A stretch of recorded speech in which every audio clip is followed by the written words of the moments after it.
Hey, it is Kenny from Kenny's Audiophile Record Reviews. Thank you very much for viewing my video. As always, please like and subscribe if you find this content educational, helpful, just straight up cool. Please like and subscribe. I really appreciate that. Before I get to the purpose of this video, when me and my wife were out of the thrift store, gosh, it was like a day or two ago, one of my viewers noticed me in the store looking at records.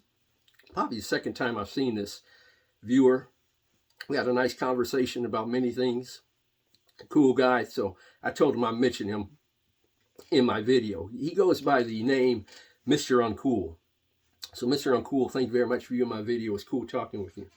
But in this video, I'm going to mention 3 jazz records that you should definitely check out. I think they might be worth your time. I can't play them on this video because of copyright infringement issues, so I cannot do that. I apologize. I just don't want my video taken down. It's not worth the risk. But the first record that I'm going to mention was issued in 1970. It is from the saxophone player from Japan. One of my viewers asked me, Kenny, do you have any Japanese jazz artists in your collection? I told him I don't think I have too many. I think I have maybe Sadao Watanabe and this one here. At least that's all I think I have. There could be more.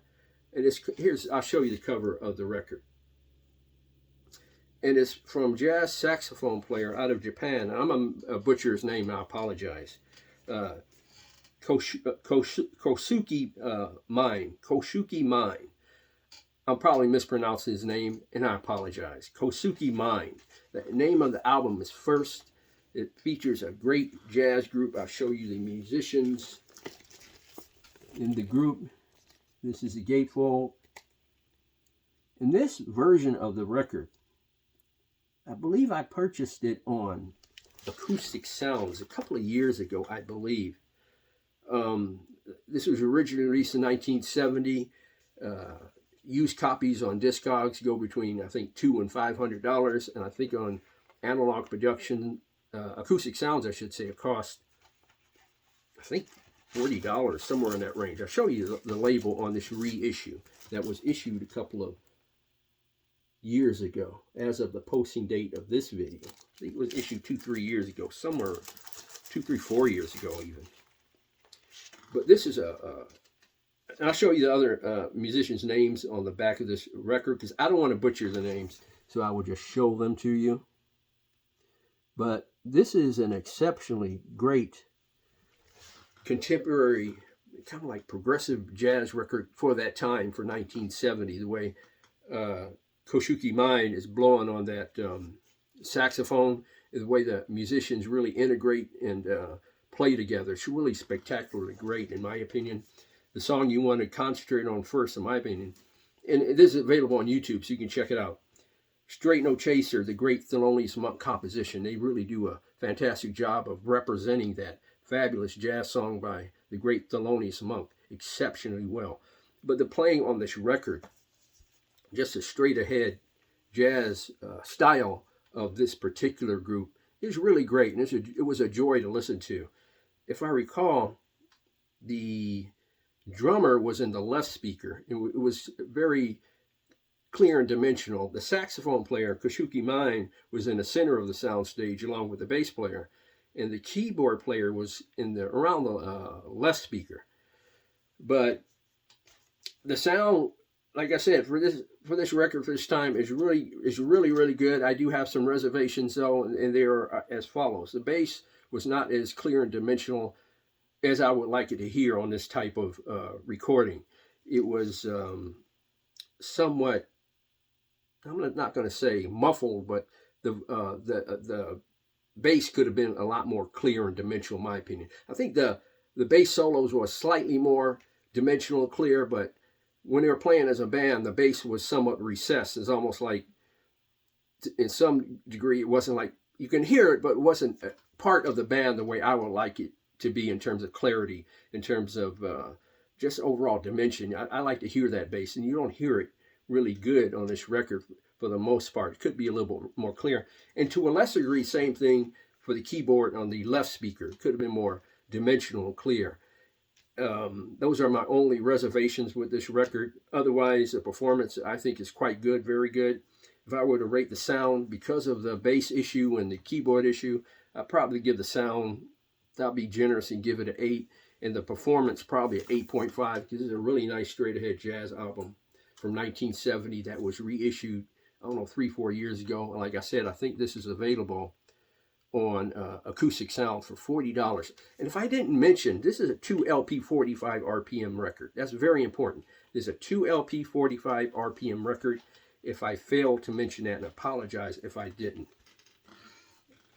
The next record I'm going to mention, and I mentioned this in other videos, but not of, just in passing. I think I mentioned this record in my top 10 jazz albums of all time video, although this album did not make that list.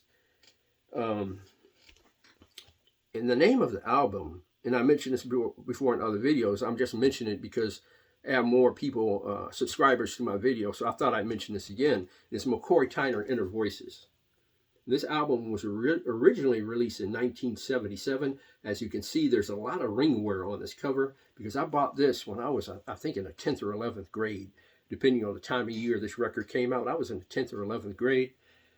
And I was listening to this great album as a teenager. I recognized the brilliance of this album at a young age, and I still have the same opinion, how this album integrates voices like a big band type of style, in the sound of Earl Klugh, Ron Carter bass, Jack DeJohnette drums, and Eric Gravitt as well. And I'll show you the original. This is the original inner sleeve that came with the record when I bought it in 1977. I don't know if you're going to be able to see that. If you can't, I apologize. But the musicians and the songs. And I'll show you the label if I fail to do that. Milestone Records.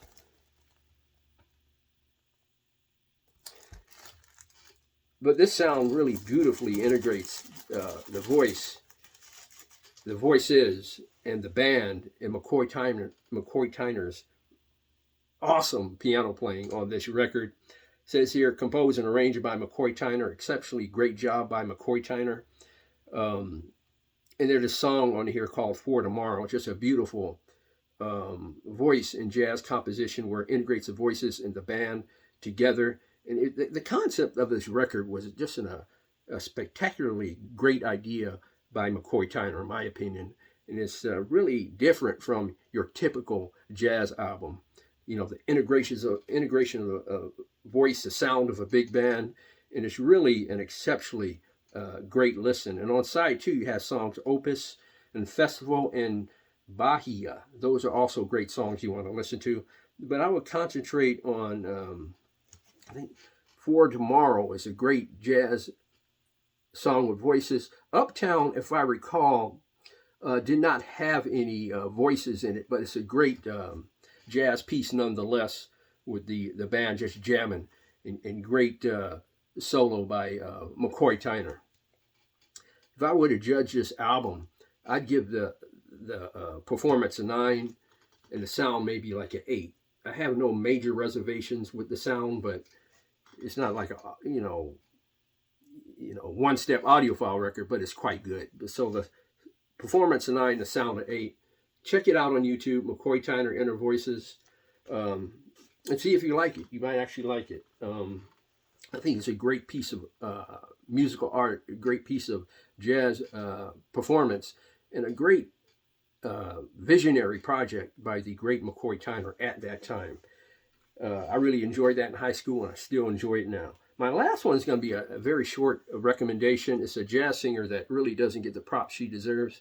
She kind of falls to the wayside in terms of the greats, like Sarah Vaughan, Ella Fitzgerald, Billie Holiday. But this artist had a great voice, but she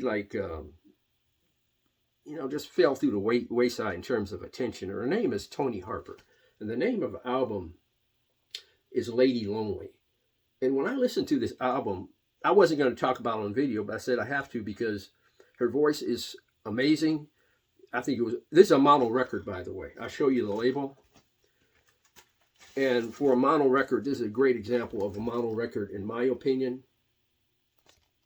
And her voice and the tonality of her voice, the clarity of her voice, the way she holds and carries the voice through the songs on this record are exceptionally great, in my opinion. I'll show you the song listing in the back. I hope it comes out on the video. If not, I apologize. This 1960 record, I believe it was issued in 1960. And this is a really great vocal album of a very underrated vocalist, jazz vocalist of the time, Tony Harper, a great mono record. I wish I had a stereo record to compare it to, because how as great as this mono record sounds, it makes me a little curious in terms of what the stereo version sounds like. Tony Harper, Lady Lonely. Check her out on YouTube. This record is available on YouTube, so you can get a sample of her voice, because it's exceptionally great in my opinion. But those are my 3 recommendations in this video. If you're familiar with some of these records, please leave your comments in the comment section below. I know I mentioned the McCoy Tyner record in another video, but like I said, I have more subscribers now, and that's an important record to me. So I thought I'd convey it to a newer audience. That's why I'm repeating that one. So check out that McCoy Tyner record on YouTube. And also check out those affiliate links in the description below. Some products that are being sold on YouTube that I get I have to say this, I get a commission for those sales, but check out those affiliate links in the comment section, the description below, I'm sorry. Some Miles Davis box sets, some Beatles box sets, and just check them out. You know, I earn a commission for the sales. That'll help me and my channel out. I really appreciate it. But thank you very much for viewing my video. Please leave your comments in the comment section below if you're familiar with these records. Thank you very much for supporting my channel. I really appreciate it. I really appreciate all the love, attention, and the great comments. Thank you very much. Thank you much for viewing my video. God bless, strong love, and please keep the peace worldwide. We need that in this world more than ever before. Thank you.